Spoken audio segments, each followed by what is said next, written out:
Hello and welcome to this week's episode of Watershed Talks. How you doing, Tim? I'm doing wonderful. How are you, Joseph? I am doing well. I'm glad to be here, and we have a guest, as we said we would. Pastor Mark. Hello. How are you? I'm well. How are you? I'm doing great. Like I've shared around, I think I'm saying it to everyone I run into, we have moved into our new home, so I am doing great. Actually, back in Spencer, living in a house. Of course, within like 2 days of living there, the kitchen faucet started spraying sideways. But As it does. As it does. Pastor Mark, why don't you tell us where you're a pastor at and just sort of a little bit about you? Yeah, so I am the associate pastor and the youth pastor at Living Word Outreach Ministries here in Spencer. I've been going to church there since I was probably about 10 or 11. Really? Yeah. And so grew up in that church. After high school, I went to Bible school. It was non-accredited. It was technically a internship. Okay. It's just easier to say Bible school sometimes to people who don't understand that. But a year of academic and then a year of hands-on. And then so that was 2 years. And then after that, I came back. So that would have been 2008. Worked in secular jobs while serving at the church until 2010 when I accepted a full-time position there. I actually kind of created a position for myself. I started doing graphic design and stuff, just website as a volunteer basis. And then Pastor Al, the pastor at the time, told me, I need you full time. You need to be here. Awesome. And so I was like, great, that sounds awesome. So I've been on staff there since 2010. I was ordained in the summer of 2019 as associate pastor and youth pastor. And that's right on. The Reader's Digest version. Yeah, and y'all are doing some updates. Yes, we have an addition going on in the front of our church. Is that exciting? It is so exciting. They just put the windows in this week. I saw it. It looks really nice. And we're so stoked. It's That's going to cool, be man. great. I'm stoked for you. So, so let's jump into the scripture. I think we're continuing with our talk around Ruth. We're into Ruth chapter 3. How many more weeks do we have on Ruth? So we have 2 more weeks. So this upcoming week is we're going to be talking a little bit. We're not going to quite be done with the chapter. In a lot of ways, it's a little bit more review of kind of what we've learned so far. And then 2 weeks from now, we will finish it off. Okay. Right around Halloween. All right, so we're kind of braced for how long we're going to be talking about Ruth. It's a lot of Ruth. Yes, so why don't we orient ourselves into the text itself. Chapter 3, do you have a part of it you want to read for us, Tim? You know what? It's just 9 verses, so I think we read the whole thing because, to be honest with you, this is a weird week. Okay. Do you agree? Yeah, okay. It's an interesting part of the story. Yeah, direct from the Bible. Here you go. Fire away. All right. One day, Ruth's mother-in-law, Naomi, said to her, "My daughter, I must find a home for you where you will be well provided for. Now, Boaz, whose woman you have worked with, is a relative of ours. Tonight he will be winnowing barley on the threshing floor. Wash, put on perfume, and get dressed in your best clothes. Then go down to the threshing floor, but don't let him know you are there until he has finished eating and drinking. When he lies down, note the place where he is lying, and then go and uncover his feet, lie down, and he will tell you what to do next." And I think that's actually a pretty good spot to stop because this is not good dating advice. No. It is not. Not as far as we would think for our daughters. No. Right? So we kind of keep digging into this story of Ruth. We're at a point that does admittedly get weird. What you preached on it this Sunday. What do you think was your main takeaway? And then we'll kind of branch out from there. But why don't you kind of ground us in that? Yeah, so one of the things that I noticed right off the bat was Naomi does a character shift. So we have 7 weeks from the last time that I preached on it. I preached on it 2 weeks ago, but not 7 weeks ago. So in the story, 7 weeks has passed by, and what has happened is Boaz and Ruth kind of had that dinner date, and then nothing has happened since. So 7 more weeks of harvesting. Boaz doesn't really pay much attention to her, and now it's at the end of the harvest. It's kind of crunch time. So if there's a relationship that needs to be formed, it's going to have to be formed really, really quickly because that connection is almost gone. So Naomi goes from kind of being a negative force in this to basically saying, hey, you need to go do something. And so that's one of the main ideas, is to act as if everything depends on you, but trust as if everything depends on God. And I think that's kind of it's a difficult thing, especially for pastors, to preach on, because we think that everything depends on God. And if we start saying, well, some things depend on me actually initiating it, then we're saying, okay, is it me or is it God? So I'm just curious what you guys thought, because that was the hardest thing I wrestled with. Well, for me, I mean, this is a question that you can take all the way back to your very salvation. And so one of the things we're hoping to do here, Mark, is every now and then what we would call nerd out. We want to offer a little bit of a deep dive at times, whether that's into the history of our faith, the journey of how we got here, or things that we would call maybe kind of academic. So the terms, y'all probably know this, but the terms for the two camps in Christianity that either see that God does everything, we do nothing, or there's some mix, and then what the mix is, there's lots of other little camps, but it's just either you see it that God does the whole thing and there is nothing you do, or somehow you and God are working together, is monergism versus synergism. So monergism versus synergism. I'm a synergist. I go back and forth on what exactly it is I do, but I do think that we have some responsibility. We have some clear path in front of us where God gives us choice, gives us free will, and so then the invitation is there, but I do have to choose it, and probably more than once, depending on what we're talking about. But so for me, my long-winded way of saying it would be that I think there is some type of mix between what God is doing and trusting in his overall embrace and his overall plan, and what I'm actually choosing to do, even down to like today, what I'm doing with that. How about you, Pastor Mark? As far as the monergism and synergism? Sure, or just in a general sense, like are we needing to realize that what we do does matter, that we have choices to make, or is it not really matter at all, and God is just doing everything? No, absolutely. I think that it's really clear in Scripture that we have free will, that God has, in my point of view, that's the second greatest gift that God has given us, apart from his Son. Right. Is free will. Okay. We have the ability to choose. And I like to tell my youth group all the time, God didn't create robots. Mm-hmm. He didn't create us and program us to love him. He wants to be chosen. And so we have that free will. That was the purpose of the tree of knowledge in the garden to begin with. Theory. So that I don't think that there was anything inherently evil about that tree. Right. I think that God said, here's everything. You have access to everything. I give everything to you except for that. Yeah. And what it was just an opportunity for them to disobey. Right. Because God wants to be chosen. If there was no opportunity for them to choose something other than God, then their choice of God would not be a real choice. I would push even further and say that God would not be perfectly true love, right, if he didn't give us the choice to choose not him. Right. That's one of the ways I explain free will, and why I believe God gave us that, is because if you just boil it down to an earthly version, if I have the power to make my wife be with me somehow, if I had like magic ability.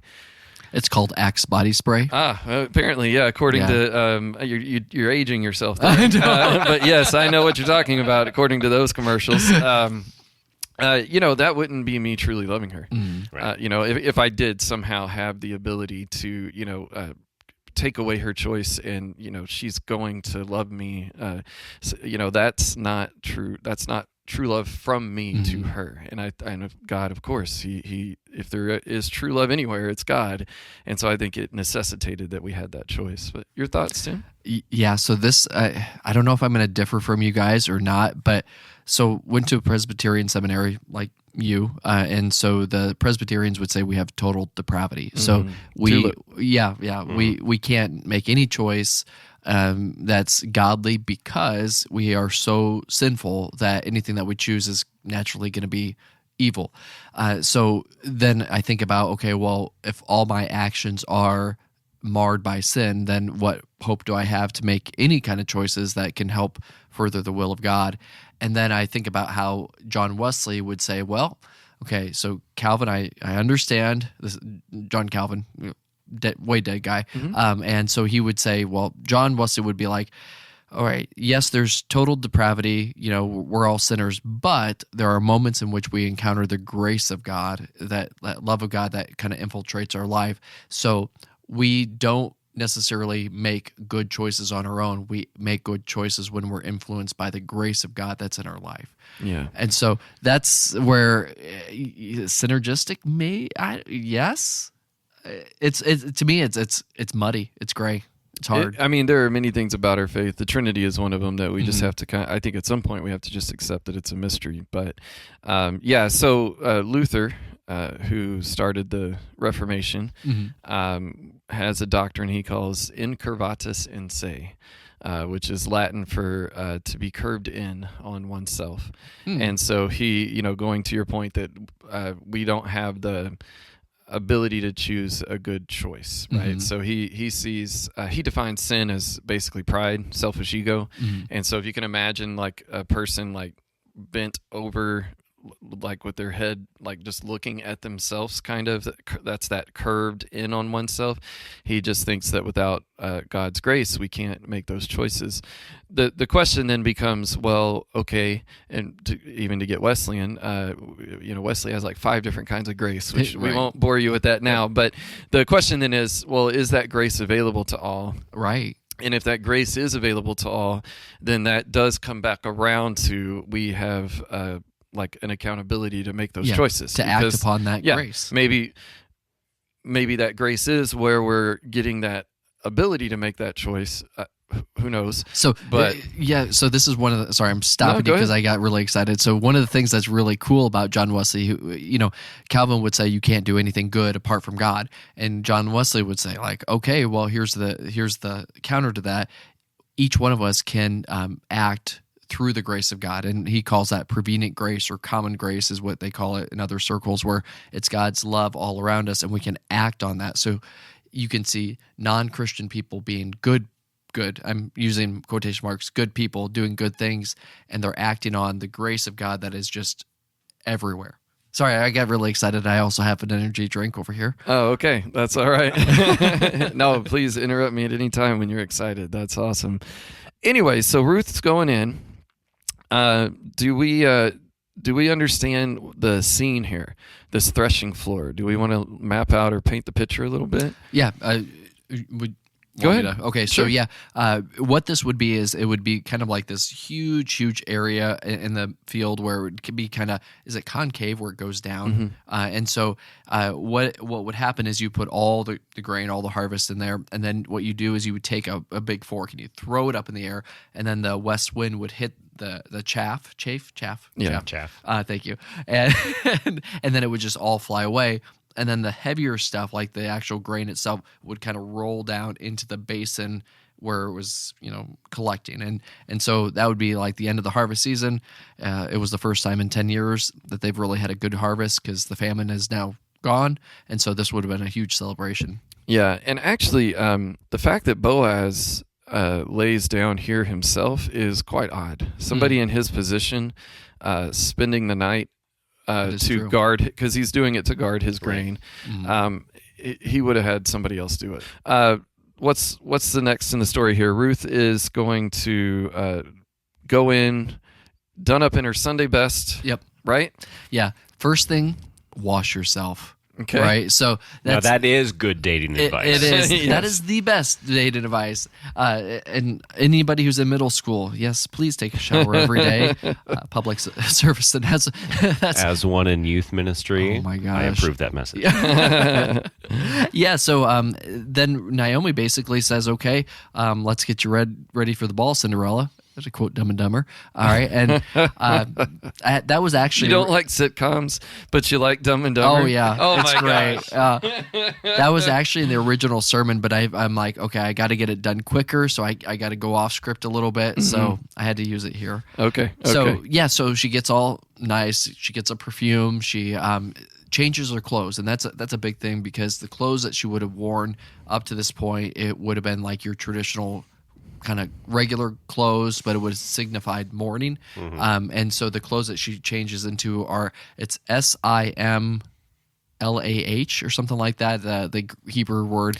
I didn't know if you. I know Greek. I don't know the Hebrew too well. so- Okay, yeah, something like that. Yeah, Well, sure. it signifies bridal clothes. So Gotcha. now it's sort of like if you go on social media and you go from widow to single. That's the big signal, Right. Now I'm ready. Yeah, you're putting in those. I'm thinking of a different word besides single. It's almost like a code, or I don't know about y'all, but I do not pick up on these things. I am historically notoriously bad at picking up on what my wife believes are obvious, like neon red flag signals that this is what I want to do, this is what I'm interested in, this is like where I want to go, or I don't know about, how are y'all just in your own marriages with that kind of coded language, I guess? My wife and I have had that conversation before where, there's been I don't know, you'd say a heated moment, but a tense moment and of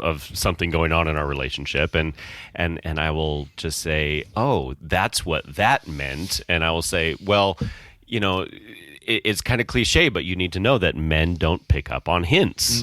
And she goes, I didn't think I was hinting. Oh yeah. Okay, well, then you need to say it out your mouth. Like we tell our kids, use your words. Right. Yeah. But it's Because men need that. well, I told you 4 weeks ago on the second Thursday of the month, that this needs to be clean. Oh, we're At throwing some 2:30 in the shade right afternoon. now. At 2:30, like, throwing oh some yeah, shade. where's my shovel at, guys?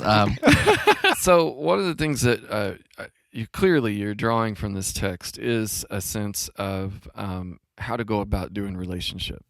And I felt quite regretful last week. I did not bring up one of my favorite lines that you've had in a sermon yet, and I'm going to bring it into this conversation. I'm kind of scared now. No, it really is. I really liked it, and I'll probably mess up the quote, but it was something along the lines of that if we adopt a victim mindset, then we're going to attract others with the victim mindset. And I think your opposite side was to adopt a can-do. Wasn't that the phrase you used? Yeah.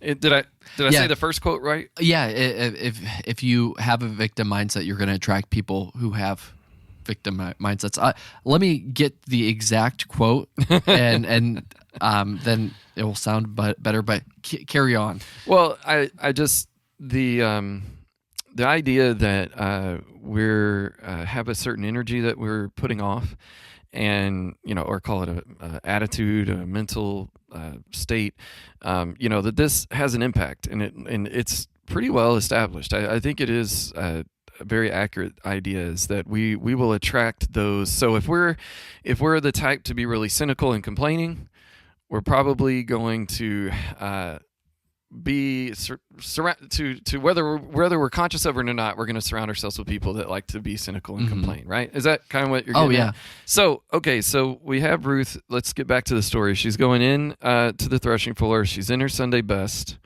Pick it up from there. What's happening next? All right, so she actually starts to execute the plan. So she sneaks over to where Boaz is sleeping, and then she kind of lies down. And then the question is when she lies down, does she lie down at his feet or does she lie down at his side? So you can actually look at this, and it could be either or when you look at the commentaries and trust people who are a lot smarter. I chose that she lied down next to him, not at the feet, just because I thought that's probably more accurate of what it could have looked like. Like, I'm sending out that signal. I'm wanting more in this relationship. And so then he kind of wakes up in the middle of the night. Who is this woman, either at my feet or right beside me? And she goes, "It's your servant, Ruth." Only she's not really his servant. She's just a woman who works in his fields. So she's kind of taking on that status too, which is interesting. And then he goes, "Oh, Ruth," and basically says, "Okay, that's great. What are you doing here?" And she's like, "You're my guardian redeemer or kinsman redeemer." And he goes, "Oh, yep, that's true." So that's kind of where we leave it off with. I'm paraphrasing. Sure, for sure. lot. And I love that you're using that term guardian redeemer. I want to come back to that later. But to stick with the part of this that's teaching us about dating, teaching us about relationships, Pastor Mark, I think we're all in agreement here. This is not what we would tell our youth to go out and do. But if you do find that you agree with this idea that be careful of what you're attracting around you, what would be some advice you'd give as far as whether you want to call it cynical mindset, a victim mentality, or whatever. But so we want to be can-do, or we want to be these other things, albeit not go and lay down next to him in the middle of the night. So what do you think would be something you would tell your youth as far as how to go about living this out, like actually doing it? What's interesting is that throughout the book of Ruth, you see that Boaz is described as an honorable man. Yeah. He's full of integrity, and Ruth is described that way. And so it is these two. They're. I mean, the old adage is opposites attract. I mean, yes, but in this case, they're kind of like-minded people are attracting, and so. I mean, as far as dating and relationship advice, the whole idea of be the good you want to see in the world, kind of that same thing. Yeah. Be the person that you would like to have a relationship with. Model those characteristics, and you will hopefully attract someone who has those same characteristics.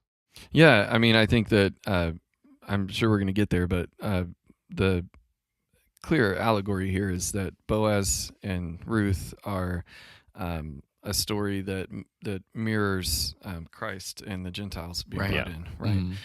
The guardian redeemer, as we mentioned a minute ago, and so I think that where we can, okay, let's see how real to get with this. The church doesn't have the best reputation in our culture. Agreed. Right? So at the same time, we're involved with youth groups. We have children that are that age. What I'm interested in is, we can see here a story that we know is about bringing in, that is an allegory for the church being brought in, the entire non-Jew world being included in God's plan and redeemed, right? So if the church is something that is always been a part of God's plan and is really important to this whole story, in our youth or the church of tomorrow, isn't it? I mean, it's kind of sad the church has such a bad rep right now, or not the best one in our part of the world. What can we think about for our youth that would help to change that? I mean, I know we're not telling them to put on their Sunday best and go lay down at night by the person they have a crush on, right? So that was probably why your quote on victim mentality really stuck out to me, and not to get too off into that, but I just thought that was such a great assessment of what's of a way to look at what not to be based on a story where we're seeing some good qualities. I personally feel that one of the reasons the church has such a bad rep is because so many church people, think of that phrase, is synonymous with judgment, with gossip, with Hypocrisy. cynicism, hypocrisy. I mean, would y'all agree? Oh, Would yeah. y'all- Yeah. I mean, Absolutely. Not my church, though. yeah. Absolutely not. But I mean, just the phrase like church people, Right. You know, like Yeah. like that's a phrase As a that generalized group of people, you're right. That's what people think. You hear stories of wait staff who say that they would hate to work the Sunday noon hour shift because all the Christians, all the church people would come in and they'd, leave them Bible tracts as their tip, or they'll tip them something measly, and that, I mean, we should be the most generous people. But that's the tip that keeps on giving. right. Sorry. Sorry. oh man, I think Tim is confessing he might have done that once. No. Yeah, I own no Bible tracts. That's because I've given them all away at restaurants. No, I'm sorry. Yeah. But and maybe I'm reaching and we're taking a minute to get there, but this is the kind of thing I really care about. This is the kind of thing that really, when I'm going to read a story that I mean, it's a thousands-year-old story. It's at this point, the only way for it to apply to my life is to look at the metaphor in it. That opportunity and that invitation to me are available to us daily. It's not like, yes, I'm a Christian and yes, I'm a part of the church, but how am I in my Sunday best when I go out in our town here? And I don't mean how I'm dressed, because if that's what it's up to, I'm still wearing cargo shorts from the 90s. But does that make sense? I mean, for y'all in your daily walking around is a what's the opposite of a victim mentality? I can't think. What would be the opposite of a complaining, cynical way of looking at the world? What's the opposite of that? Yes, we went over that before. We went on SpongeBob before, yeah. What I'm wanting to ask is not get into that whole conversation, but what's the norm for you? When you're just out and about, when you're in Spencer, when you're just out and about in your life, is your norm, and I mean, tell me if I'm wrong, but is your norm that you're interacting with a lot of grace and gratitude and hope? Is that what you're experiencing when you're on your social media and in the news headlines and in your conversations? Like, what is the norm for y'all as you go out and about in your life? Because we're the church and we're walking around in the world. What are you experiencing? How are we representing Jesus? That's the ultimate question. And what do you find to be the norm that you interact with? Yeah. I have found myself walking through Walmart, and I have a very scowly resting face. When I'm concentrated, when I'm thinking, my face just defaults to this, brows furrowed type of look. And I found myself walking through Walmart, and I just feel like the Holy Spirit just kind of prompts me like, hey, pay attention to your face. Nice. And so then, okay. So then I need to put on, that making my face express the joy that I am truly feeling. I just happen to be concentrated and thinking about something, so my face is making a weird face. But making sure that I'm walking around with a pleasant look on my face. Interesting. Making sure that when I'm interacting with we talked about wait staff. When my waitress is bringing my food, that I'm grateful. And personally, I don't like it when people go to restaurants and they'll say, "I'll have," or "bring me this," or whatever. And I phrase it like, "Could I get this?" And treating other people with dignity, because they are created in the image of God. They have that inherent value on the inside of them, no matter where they are in the status of society. Everyone deserves that. Yeah. And so I like to think that is my norm.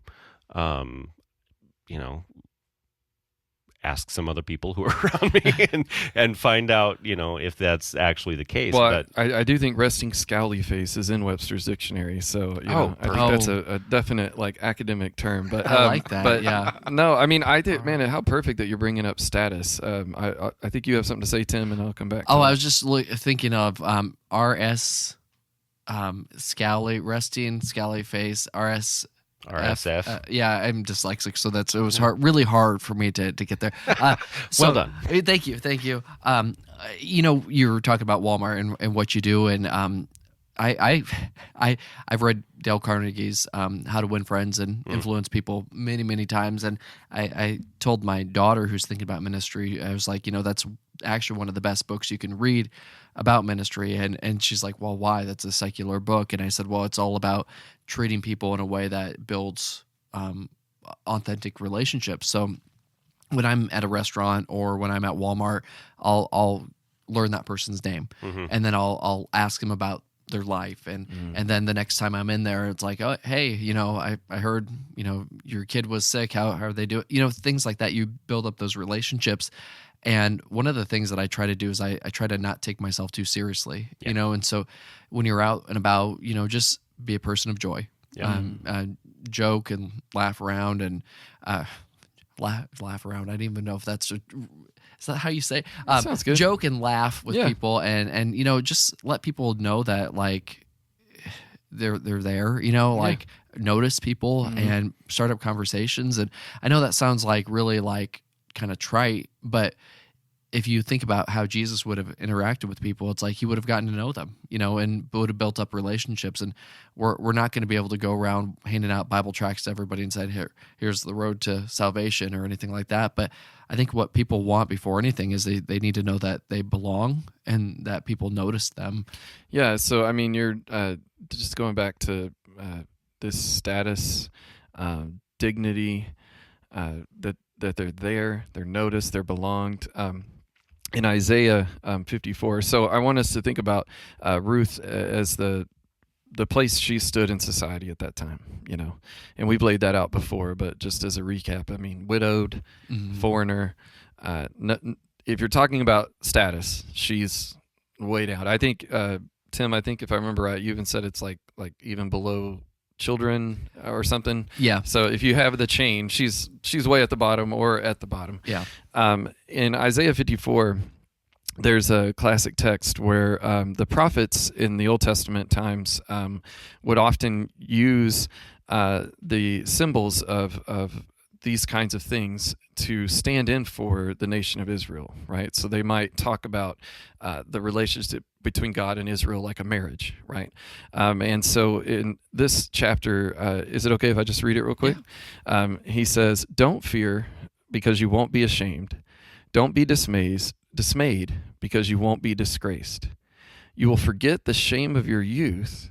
You'll no longer remember the disgrace of your widowhood. The one marrying you is the one who made you, the Lord of heaven." And I'm kind of just doing excerpts here. "The one redeeming you is the Holy One of Israel, the one called the God of all the earth. As an abandoned and dejected woman," I mean, can we see Ruth there? Mm-hmm. "The Lord has summoned you. As a young wife when she is rejected, says your God. For a brief moment I abandon you, but with great mercy I will bring you back." This is God speaking. "I hid my face from you for a moment, but with everlasting love I have consoled you, says your Redeemer, the Lord." Mm-hmm. I mean, Boaz, what did you call him? The guardian Redeemer. Mm-hmm. And I know for myself, if I haven't shared it on this podcast yet, this year has been one where I definitely connect to feeling abandoned, feeling like God has hid his face from me for a time, not even a moment, but for a few months. We lost where we lived due to the flood.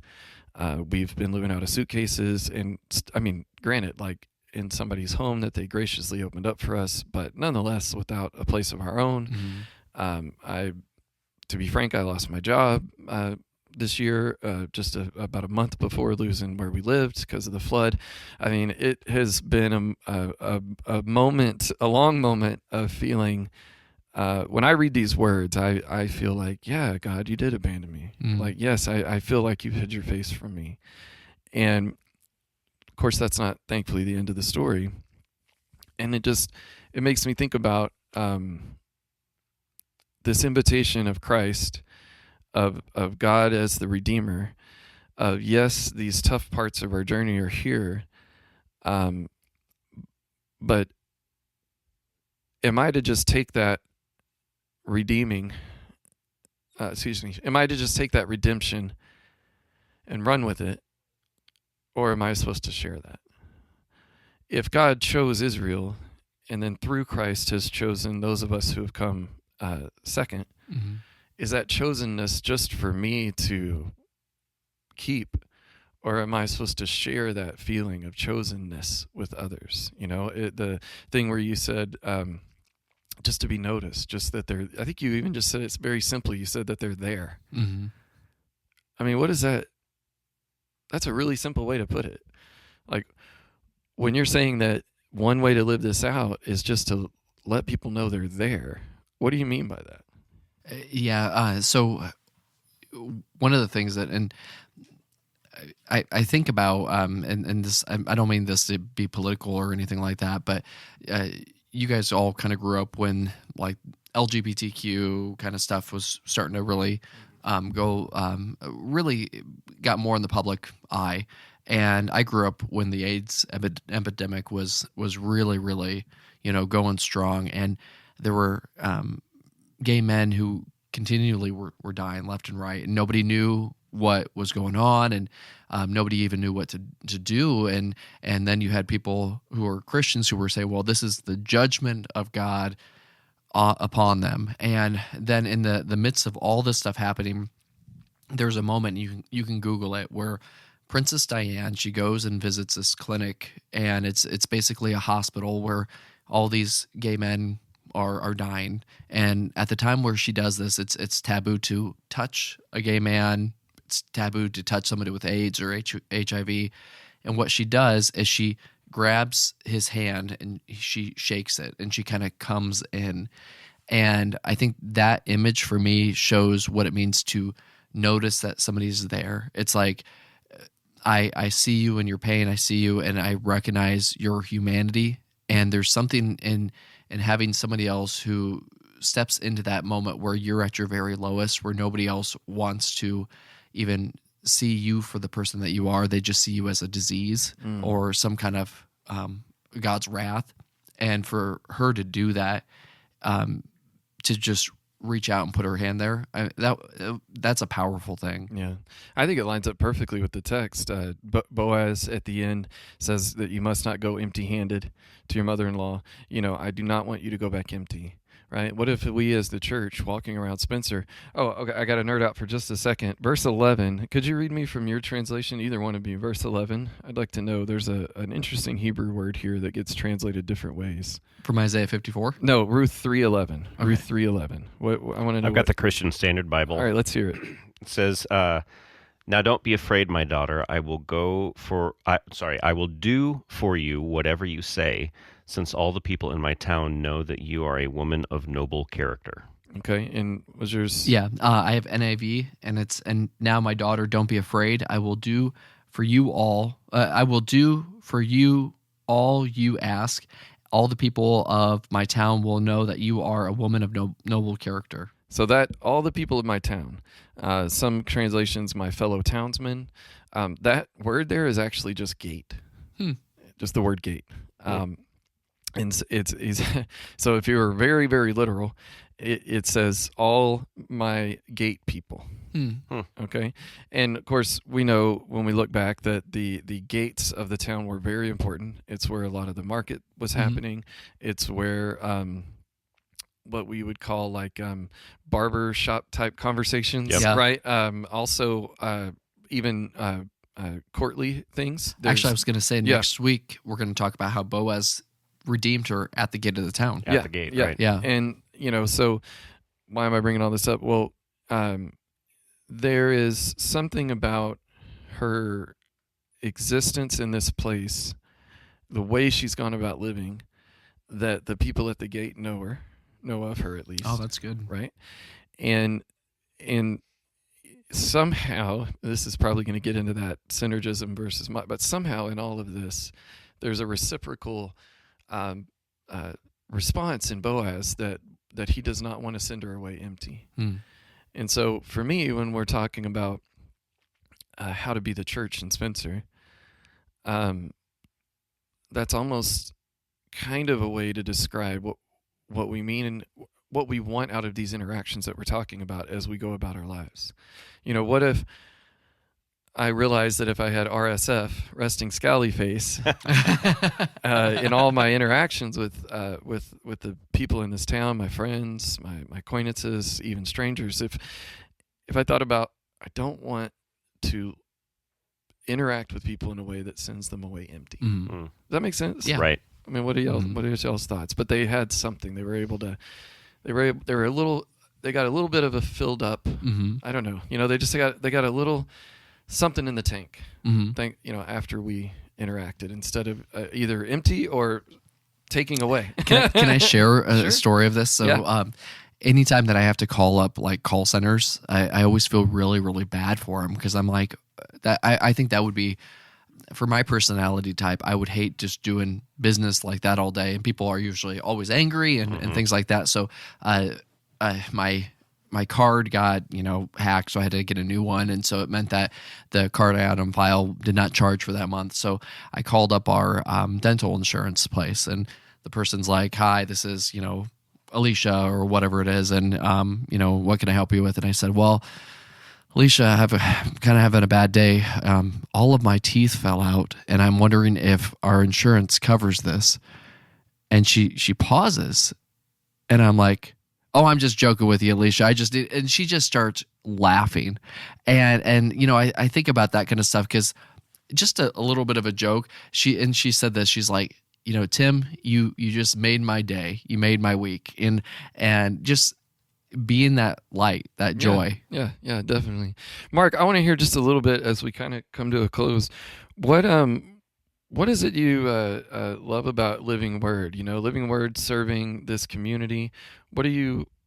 I mean, here you are. We got a chance to just sort of hear your take on what you love about your church, your special place in this town. If Spencer is a meal, Mm-hmm. what's the flavor? That's a good one. What's the good flavor that Living Words got for us? Well, so the formal name of our church, Living Word Outreach Ministries. Mm-hmm. Okay. And a while back, I think it was in 2017, we coined a motto for our church, and we say, "I am the outreach." Mm-hmm. And Kind of goes along with today's conversation. Yeah. when I first started going to church there, we had a lot of outreach programs. We would go to the park and have kids services. We had a bike ministry, and we would do bike giveaways. We were in all of the nursing homes in the county and other counties, once a month. A lot of outreach things.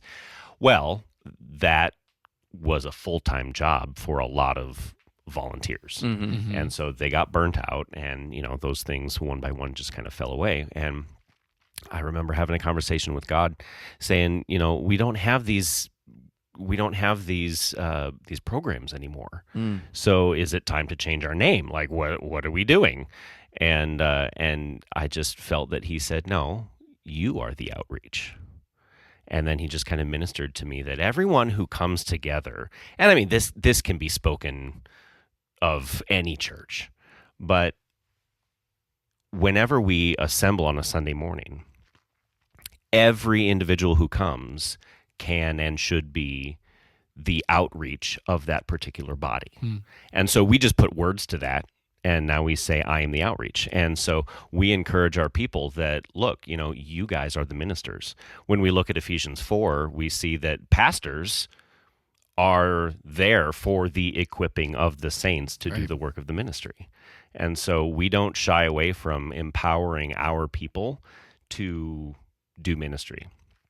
And so we encourage them to go out into the community and be the outreach, be the salt, be the light of Jesus out there so that we can make his name famous. And I don't know if there's a scripture to this, but the basic sermon illustration of you've got this cup and you've got a pitcher, and you're pouring in the love of Jesus into the cup, which represents us, and as Jesus continues to pour, that love just overflows out all over, and so we should be that. We should be overflowing cups of love to our community, and especially to other members of the faith in other churches. I love it that you guys at River's Edge Church invited me, a pastor from another church, to come be on your podcast. It's because you have the cutest kids in town.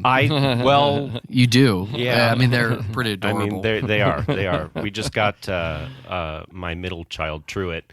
We just got his preschool pictures back today. And oh dear. Y'all are good parents. Yeah. Okay, keep going. I'm sorry. But I love it that you have me on your podcast because, I mean, in John 13, Jesus says, the whole world will know that you're my disciples. Because of what? Because of your anger and bickering toward each other? No, because of your love for one another. Right. And so we need to, I mean, talking back when we were talking about attractiveness, we need to be attractive to the world. And if we're resting scowly-faced people and we're constantly bickering back and forth between our churches and, well, I don't agree with you on this. And, well, let's focus on the things that we do agree on. Yeah. And let's love each other and love our community to win people to Jesus because of, they're not getting real love. No, elsewhere. I mean, I don't think it exists without. No, it doesn't. I don't think true love exists without God. Well, I mean, what is it? God. First John says that God is love. Right.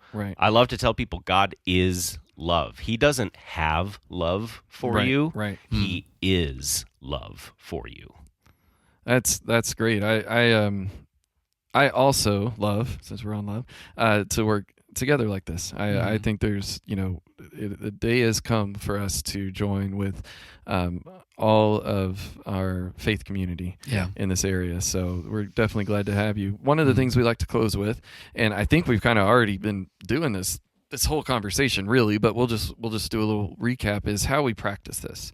We try to close these conversations with not it just being a philosophical discussion, but like how do we go out and what is a practice we could have. So Tim, I'm going to start with you. What just out of everything we've discussed today, is there any one thing that's kind of in your mind? Maybe it's just call centers conversations. I don't know. What I've do you had think? Some great call center conversations, but What's a practice? The number one favorite word that everybody always has is their name. And so if it sounds really corny, but if you can remember somebody's name and, every time that you see them, call them by their first name, that's one of the greatest ways that they can feel known. And you really can't belong until you actually feel known. And so just being able to call somebody like, hey, so-and-so, I really should use a name, not so-and-so. Hey, Bob, it's great to see you again. That's a good Dad. Hi, Bob. if you're listening, Bob, I see you, not physically, but I think that's one of the things that Jesus did. He noticed the people that no one else noticed, and I think that's one of the things that we're called to do. Okay, that's a great one. Those are the kind of practices we're looking for, simple yet practical things. So learning, using, what do they call that? These mnemonic devices can help you remember a name, right? Mine is it's tuberculosis Tim. Okay. Yeah. You never forget my name now. No. Okay. All right. Pastor Mark, do you have an idea of a practice that you might suggest out there for those who the name thing's not going to work for them? Maybe you have some other way to practice anything that we've talked about today. I love the idea of the kinsman redeemer, the guardian redeemer. The CSB Bible says the family redeemer. Oh, that's good. And to me, just the idea of doing what you can. Because further on in the story, you guys will cover this next week, but there was another family redeemer that was in line ahead of Boaz, but when he couldn't fulfill that, Boaz stepped up to the plate. And so, I guess that's a very general thing that's not really a specific, but just being aware of doing what you can. Not everybody can do everything, but everybody can do something.